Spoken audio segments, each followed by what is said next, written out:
We've all seen those incredible videos of electric flying cars zipping between skyscrapers. It feels like the dawn of a new age of urban air mobility. But this entire revolution, all of it, hinges on one simple, kind of overlooked question. Where are all these things going to land? Well, the answer is a brand new type of infrastructure called the vertiport, and we're going to decode it. And look, this is not science fiction.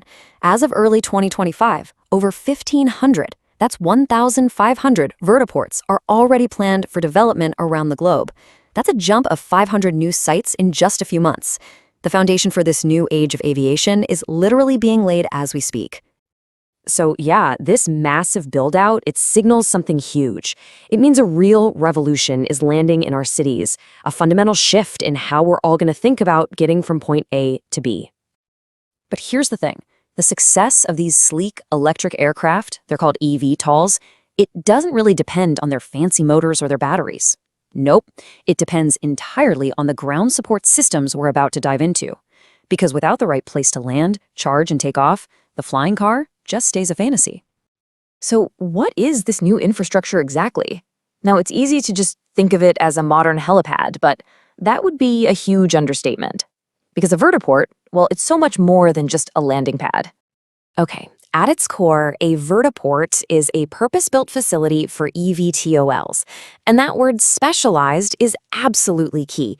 It's the reason why both the FAA in the US and EASA in Europe have had to release brand new design standards just for these things. They have to do a fundamentally different job. And this is where it gets really interesting. Let's break down these differences. See, a helicopter has one or two massive rotors. An eVTOL, though, often has a whole bunch of smaller ones. This creates a completely different aerodynamic force, a unique downwash that needs special ground protection. And you can forget jet fuel. Vertiports need massive, high-capacity electric charging stations. They're basically built for an entirely new species of aircraft. But, building this future isn't going to be easy. In fact, the whole industry is facing three giant, show-stopping hurdles that could ground this entire dream before it ever really takes off. We're talking about, first, a power monster that could seriously strain our electrical grids. Then there's the price tag, which ranges from, let's say, affordable all the way to astronomical. And maybe the toughest challenge of all, the human factor.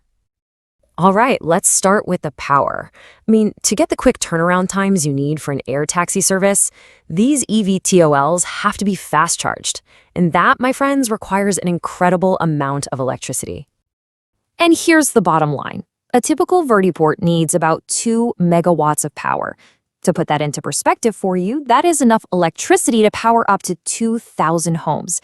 Just hooking that kind of demand up to a dense urban grid without causing major disruptions, well, that's a monumental engineering challenge.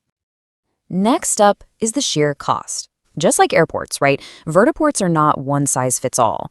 They come in all different scales, with vastly different price tags attached. You could start with a simple modular landing pad for, say, a couple $100,000.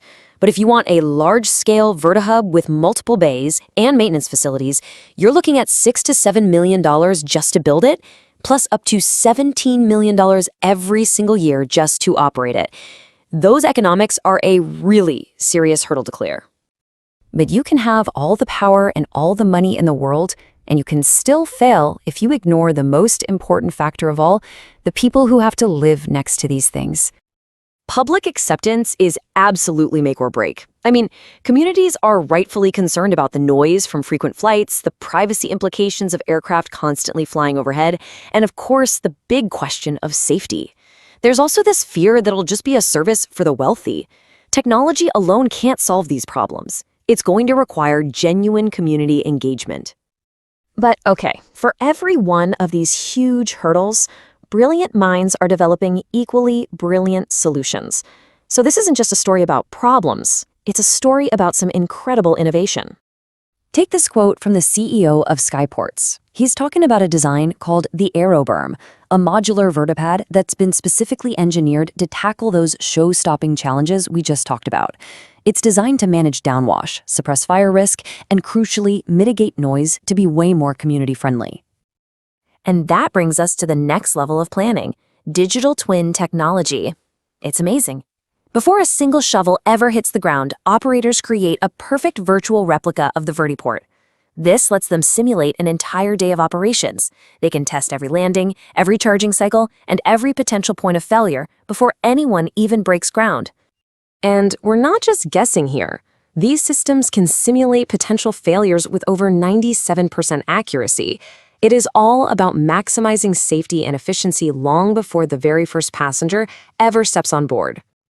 And the smart solutions don't stop there. To tackle those power and cost hurdles, companies are designing vertiports with their own microgrids, using solar and batteries to ease the burden on the city. They're using AI to schedule charging intelligently, and even retrofitting existing rooftops to slash land acquisition costs by 60%.